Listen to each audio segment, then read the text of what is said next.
Hello, hello dear student. Welcome to all. Today we start a main topic from our syllabus, that is control and coordination. In this portion we discuss human brain and meninges. Now my name is Vikram Deshmukh, Department of Biology, Yashwant Mahavidyalaya, Nanded. Now we start from the human brain.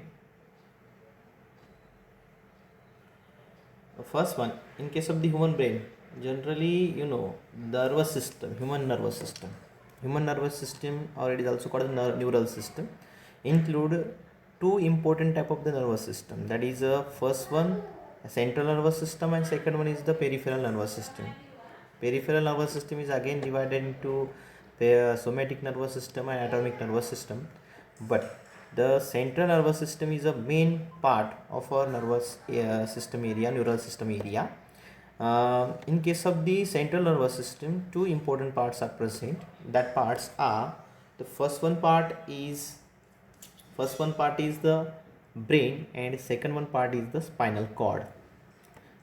Okay, brain and spinal cord, but we discuss only brain in this period. Now this human brain is a main part of central nervous system. It is enclosed in a bony case or bony covering. That bony covering is called the cranium. What is the difference between the cranium and the skull? cranium में और skull में जो difference है actually, कि cranium जब हम दोनों word use करते हैं तो cranium जो होता है वो skull का ऊपर का पार्ट होता है, जो कि सिर्फ ब्रेन को कवर करता है. और दूसरी important part, it protect our brain from mechanical injuries. Any accident case और एनीथिंग, तो जो भी मैकेनिकल इंजरी होती है उसके हमारे बॉडी को बचाने के लिए, हमारे ब्रेन को बचाने के लिए जो पार्ट होता है, बोनी कवरिंग होती है, उसको हम बोलते हैं cranium, means outer most covering होती है. तो देखिए अभी इसके बाद में, इस क्रैनियम के बाद में जो 3 लेयर पाई जाती है, it is covered by 3 layers. That 3 layers are called the meninges. These are called meninges. Now in this meninges, the first one meninx is called the dura mater, second one is the arachnoid mater, and third one is called the pia mater. ये जो dura mater होती है वो सबसे outer most होती है, जो कि क्रैनियम के बाद में आती है. और ये जो अरेक्नोइड मैटर नाम का स्ट्रक्चर होता है वो ड्यूरा मैटर और पिया मैटर के बीच में होता है, सेंटर में होता है वो दोनों के. और सबसे लास्ट में जो कि ब्रेन के डायरेक्टली कांटेक्ट में आती है वो होती है पिया मैटर. तो ये जो पूरे 3 मेनिंजेस है उसका डिटेल एक्सप्लेनेशन हम नेक्स्ट स्लाइड में देखेंगे. तो देखिए यहाँ पे हम देखते हैं 3 मेनिंजेस जो पाई जाएगी हमारे ब्रेन में, उसका एक्सप्लेनेशन. तो फर्स्ट वन ड्यूरा मैटर जो होगा, this dura mater is the outer most layer of central nervous system. It cover the brain and spinal cord, both of them. ये एक तो ब्रेन को भी कवर करेगा, उसके बाद में स्पाइनल कॉर्ड भी कवर करता है. ये ब्रेन को भी कवर करेगा, उसके बाद में ये स्पाइनल कॉर्ड को भी कवर करता है. उसके बाद में देखो कि ये जो है इसके अंदर क्या होता है, यहाँ पे टफ फाइब्रस कनेक्टिव टिश्यू पाई जाती है. इसका काम क्या है, specially tough fibrous connective tissue होने की वजह से ये जो टिश्यू होती है वो टिश्यू एक प्रोटेक्शन का काम करती है. यहाँ पे न्यूट्रिशन का फंक्शन नहीं है, क्योंकि ब्लड कैपिलरीज एब्सेंट है simply, therefore it is responsible for only protection. After that the second one layer which is present in case of the meninges, that is arachnoid matter. This arachnoid matter is a intermediate portion, and this intermediate portion is a वो structure, वहाँ पे इसका location भी है कैसा कि दोनों के बीच में इंटरमीडिएट है. वो मीन्स वो arachnoid मैटर, ड्यूरा मैटर और पिया मैटर के बीच में पाया जाता है. और दूसरी इंपॉर्टेंट बात ऐसी होती है कि ये जो पार्ट होता है इसके अंदर दोनों भी स्ट्रक्चर पाए जाते हैं. यहाँ पे फाइब्रस रेटिकुलर कनेक्टिव टिश्यू होती है, और उसके बाद में यहाँ पे कैपिलरी, ब्लड कैपिलरीज भी पाई जाती है. मीन्स अभी देखिए फाइब्रस रेटिकुलर कनेक्टिव टिश्यू होने की वजह से एक वेब लाइक अपीयरेंस फॉर्म करता है, वो spider web like appearance, reticular connective tissue. तो ये प्रोटेक्शन का काम करेगा. और दूसरा वाला जो कि यहाँ पे ब्लड कैपिलरीज प्रेजेंट है, this blood capillaries are responsible for the providing nutrition to that area, providing oxygen to that area. Okay, अभी देखिए ये जो स्ट्रक्चर है कौन सा, ड्यूरा मैटर वाला और उसके बाद में arachnoid मैटर वाला, इसके अंदर एक कैविटी पाई जाती है, एक स्पेस पाया जाता है. तो ये कैविटी, ये जो स्पेस है, इसको हम बोलते हैं subdural space, subdural space. Now this subdural space having one liquid, that liquid is called as serous fluid, that liquid is called as serous fluid. ये जो लिक्विड पाया जाता है इसके अंदर, इसको हम बोलते हैं सीरस फ्लूइड. तो इसका काम क्या है? That is responsible for the lubrication of that area as well as protection. Lubrication करेगा, न्यूट्रिएंट प्रोवाइड करने का काम करेगा, और उसके बाद में प्रोटेक्शन के लिए भी थोड़ा बहुत काम में आएगा, क्योंकि जो इन्फेक्शन वगैरह होते हैं उससे वो प्रोटेक्ट करेगा, शॉक्स वगैरह होते हैं उससे वो प्रोटेक्ट करेगा. तो अभी देखिए इसके बाद में जो थर्ड वन लेयर पाई जाती है यहाँ पे, तो ये थर्ड वाली लेयर होती है, देखो, दैट इज़ अ पिया matter. This is the inner most layer, सबसे अंदर भी पाई जाती है, सबसे अंदर वाली लेयर है, सबसे अंदर वाली मीनिंग सही है. तो इसका डायरेक्ट कॉन्टैक्ट आता है ब्रेन के साथ में, ये directly connected with the brain, ये ब्रेन के साथ में कनेक्ट करेगी. दूसरी बात, यहाँ पे फाइब्रस कनेक्टिव टिश्यू नहीं होती है, तो यहाँ पे सिर्फ ब्लड कैपिलरीज पाई जाती है. अभी देखिए ब्लड कैपिलरी मीन्स व्हाट, यहाँ पे क्या उसका काम क्या होगा? Blood capillary means that is simply responsible for nutrition, okay, other than protection. Protection नहीं करेगा, ये सिर्फ न्यूट्रिशन प्रोवाइड करने का काम करेगा, और एक डेलिकेट पोर्शन होता है जो कि ब्रेन के साथ में कॉन्टैक्ट में आएगा. और इन अभी देखो कि इस पिया मैटर और अरेक्नॉइड मैटर के बीच में भी एक स्पेस पाया जाता है, एक एरिया पाया जाता है, इसको हम बोलते हैं that we called as a subarachnoid space. और इस सब अरेक्नॉइड स्पेस के अंदर जो फ्लूइड पाया जाता है, actually that fluid is a CSF. CSF means cerebrospinal fluid. अभी समझो ये दो लेयर है, इस दो लेयर के बीच में यहाँ पे ये लिक्विड पाया जाएगा. This is a very important fluid in the nervous system, that is cerebrospinal fluid. तो ये जो सेरिब्रल फाइब्रस फ्लूइड है उसका हम डिटेल में एक्सप्लेनेशन देखेंगे, कि क्योंकि ये इंपॉर्टेंट फ्लूइड है, और इसके ऊपर क्वेश्चन भी आ सकते हैं. हमको थ्योरी के एग्जाम में भी क्वेश्चन आ सकते हैं, और जो कॉम्पिटिटिव एग्जाम होती है जैसे कि नीट वगैरह, उसमें भी ये क्वेश्चन आ सकते हैं. तो देखिए ये ये CSF जो है, इस लिम्फ लाइक फ्लूइड. जैसे लिम्फ हमने देखा था कि सर्कुलेशन में जो देखते हैं हम लिम्फ, कि एक विस्कस फ्लूइड होता है, कलरलेस होता है वो, और उसके अंदर बाकी न्यूट्रिएंट्स वगैरह होते हैं, और कुछ लिम्फोसाइट सेल्स होती है. मगर ये जो लिक्विड है एक्चुअली सेरिब्रोस्पाइनल फ्लूइड, ये लिक्विड पूरी सेंट्रल नर्वस सिस्टम को प्रोटेक्ट करने का काम करता है. स्पेशली इसका अमाउंट जो है हमारे बॉडी में वो 120 ml होता है, और इसका जो सिक्रीशन है वो secrete the brain from the mechanical injury. After that it is act as a shock absorber. You know shock absorber means it protect the brain from another function of this CSF is it is responsible for, it protect the central nervous system also from various infections, pathogenic infections, various type of bacteria as well as the viruses affect on our brain. That time it protect brain from that particular things like the virus or bacteria or any pathogen which is enter in our nervous system. And last one function of this CSF is that it is responsible for protection of brain from the desiccation. You know desiccation में से क्या होता है कि जब water moisture कम होने की वजह से कंप्लीट ड्राइनेस आती है किसी पर्टिकुलर एरिया में, तो ये जो CSF नाम का लिक्विड होगा, वो लिक्विड हमारे ब्रेन को डेसिकेशन से भी प्रिवेंट करेगा, डेसिकेशन नहीं होने देगा. ओके, और नेक्स्ट लास्ट अभी देखिए एक छोटा सा पॉइंट यहाँ पे मेंशन किया गया है, मेंशन किया गया है, that is infection to meninges called as a meningitis. This is one disorder. किसी पैथोजन की वजह से, किसी बैक्टीरिया की वजह से या वायरस की वजह से जब कोई इन्फेक्शन होता है, तो इस इन्फेक्शन को हम मेनिंगिटिस बोलते हैं, that we call as meningitis. Okay, now I draw here a diagram of the meninges. This is our cranium. After that, the first one layer is present. This is the dura mater. This is the arachnoid matter, and third one is the pia mater. And after that, here our brain is present. This is a rough diagram only. Okay. Now, first one. This is a cranium. This is the cranium. After that, this structure is called as a dura mater. After this dura mater, The next one structure is called as a last pia matter is present. This is the outermost layer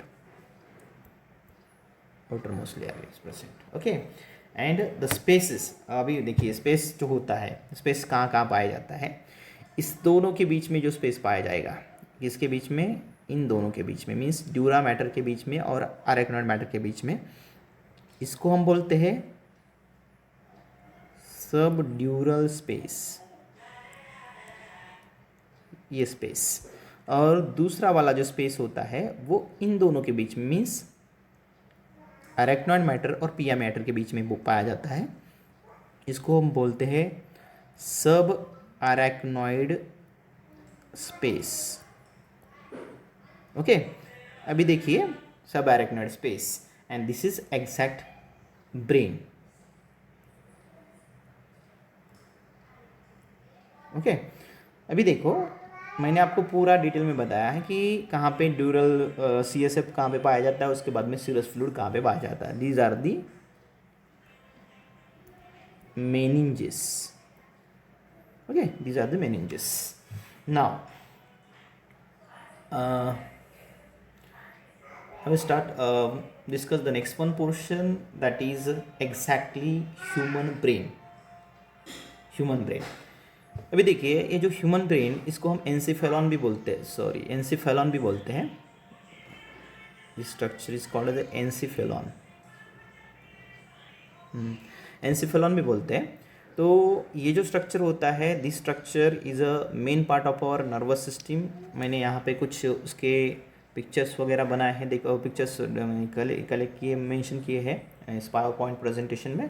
तो ये जो है this is a structure of our brain. Okay, but these are the animated pictures only, images only. After that we discuss the exact structure of a human brain in our next slide. This is the exact structure of human brain. This is the exact structure of human brain. Here देखिए अभी यहाँ पे जो human brain का structure है, तो ये जो स्ट्रक्चर है ह्यूमन ब्रेन का, यहाँ पे हमको पूरे पोर्शंस, पूरे एरिया दिखाए गए हैं। तो ये ऊपर वाला जो एरिया है वो सेरेब्रम का एरिया है। यहाँ पे सेरेब्रल कॉर्टेक्स, सेरेब्रल मेडुला पाया जाता है, और फ्रंटल लोब, पैराइटल लोब। अभी पहले तो हम उसका जब स्ट्रक्चर डिस्कस करेंगे हमारे नेक्स्ट वीडियो में, तो यहाँ पे सेरेब्रम में 2 पार्ट पाए जाएंगे, that is the cerebral hemisphere. और इस सेरेब्रल हेमिस्फीयर में एक सेरेब्रल हेमिस्फीयर में 4 एरिया पाए जाते हैं, दैट इज फ्रंटल लोब, उसके बाद में next one is the parietal lobe, third one is occipital lobe, and fourth वाला जो होता है that is a temporal lobe. Temporal lobe यहाँ पे पाया जाता है, जो कि इस साइड को होता है, यहाँ पे मेंशन नहीं किया है। तो ये उसका व्यू लिया है, सिकट व्यू लिया है स्ट्रक्चर दिखाने के लिए, अंदर वाले स्ट्रक्चर दिखाने के लिए पूरे। तो ये 4 लोब में हमारा सेरेब्रल हेमिस्फीयर डिवाइड होता है। तो देखिए बहुत सारी एरिया यहाँ पे दिख रहे हैं, सेंट्रल सर्कल जो डिवाइड करती है फ्रंटल लोब को। तो पहले हम इसका इंट्रोडक्शन देखेंगे कि क्या क्या होता है ब्रेन के अंदर, ब्रेन कैसा होता है एक्सेट्रा। तो human brain is a soft structure, soft whitish, large sized and it is slightly flattened. Flat होगा, ये व्हाइटिश होता है, और इसका जो वेट होता है approximately means correct, that is 1300 to 1400 ग्राम। ये एग्जैक्ट वेट है ब्रेन का, ह्यूमन ब्रेन का।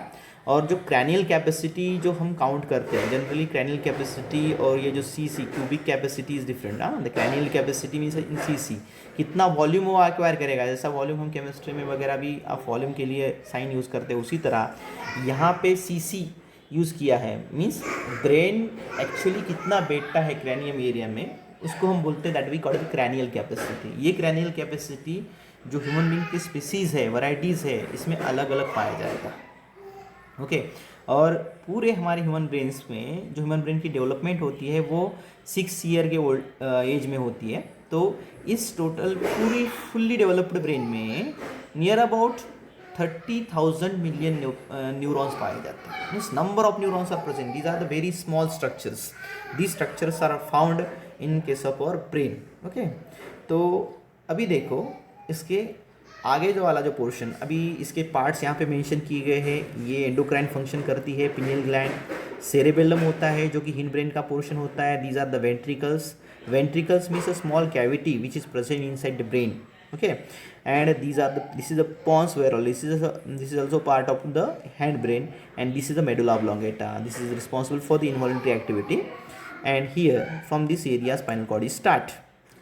Okay, this is the hypothalamus, thalamus, etc. These are all parts of the brain. Next,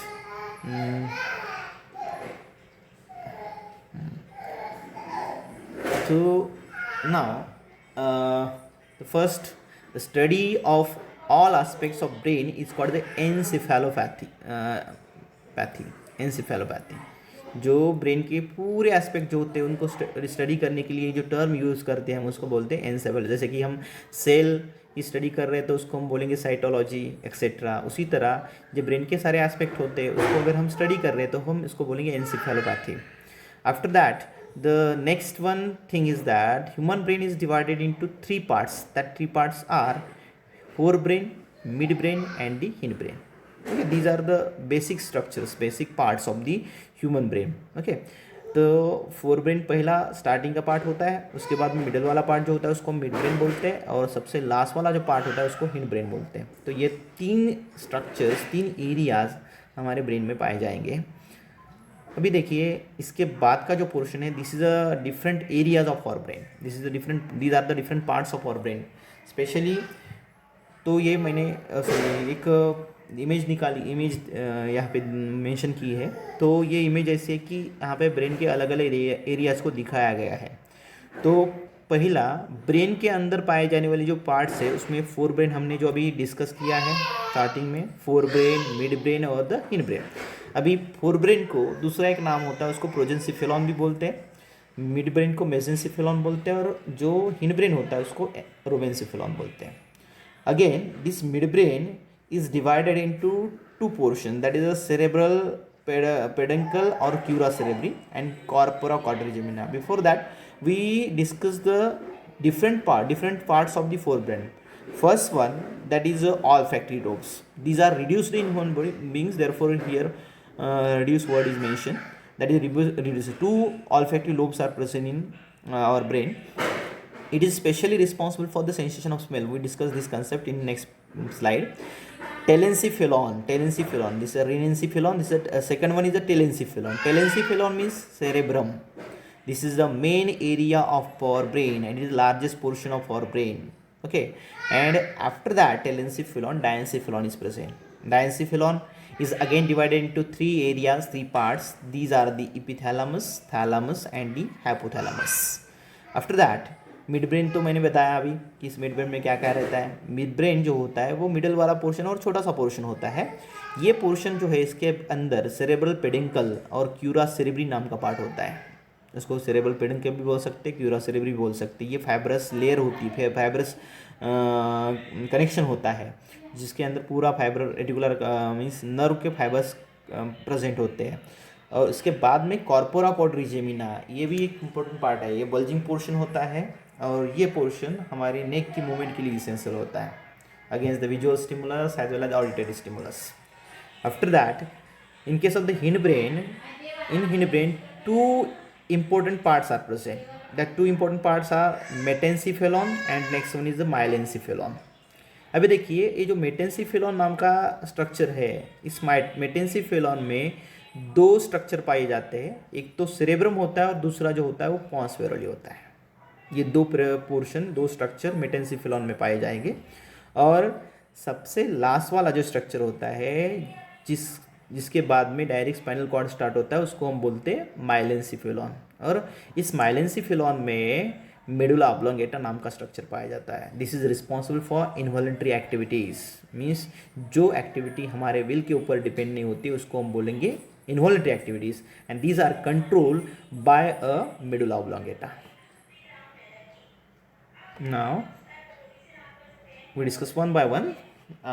In case of the forebrain, the forebrain consists of olfactory lobe, cerebrum and diencephalon. These three structures, main structures are present in case of our forebrain.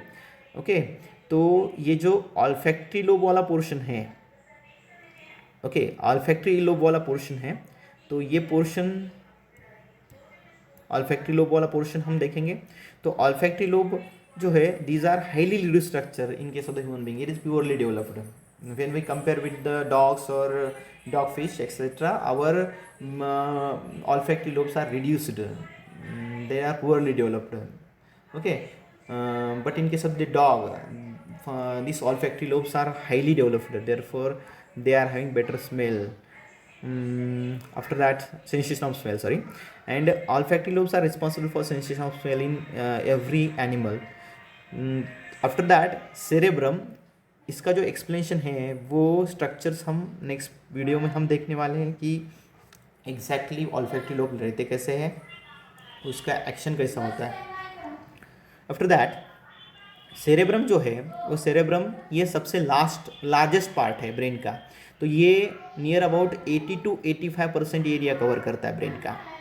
और this is a main centre for different activities. Major function जो है body के, जैसे कि association area इसके अंदर पाया जाता है, मोटर एरिया पाया जाता है, उसके बाद में जनरल सेंसरी एरिया वगैरह भी पाए जाते हैं। तो ये सारे एरिया पाया जाने की वजह से मेजर फंक्शंस को कंट्रोल करने का काम करेगा ये बॉडी के। उसके बाद में सबसे लास्ट वाला जो डायंसिफिलॉन फोरब्रेन का एरिया होता है, इस डायंसिफिलॉन नाम के एरिया में ये फोरब्रेन का लास्ट वन पार्ट है, फोरब्रेन का लास्ट वन पार्ट है। तो ये इसका फंक्शन देखिए क्या क्या फंक्शन करेगा। It acts as a relay centre बोल के काम करता है, मीन्स कोऑर्डिनेशन करेगा दोनों हमारी बॉडी के जो सिग्नल आते हैं वो उसको ट्रांसफर करने के लिए। उसके बाद में थर्मो रेगुलेशन का भी रोल परफॉर्म करता है। Hypothalamus is responsible for thermo regulation and control behaviour and neuro endocrine functions also. हमारे बिहेवियर को भी कंट्रोल करेगा और उसके बाद में जो हमारे न्यूरो एंडोक्राइन फंक्शंस होते हैं, जैसे कि हार्मोन्स जो न्यूरॉन सिक्रेट करती है वो भी इसी के द्वारा सिक्रेट किए जाएंगे। न्यूरो सिक्रेटरी सेल जो पाई जाएगी वो हार्मोन सिक्रेट करेगी और वो बाकी ग्लैंड्स के ऊपर या हार्मोन्स के ऊपर भी कंट्रोल करेगा। तो ये हो गया, this is the third one और last part of our forebrain area. Okay, तो we discuss the next point means midbrain, hindbrain, also detail about the forebrain, that is olfactory lobe, cerebrum, diencephalon. After that midbrain also and hindbrain in our next video, next video lecture. Okay, thank you, thanks to all of you.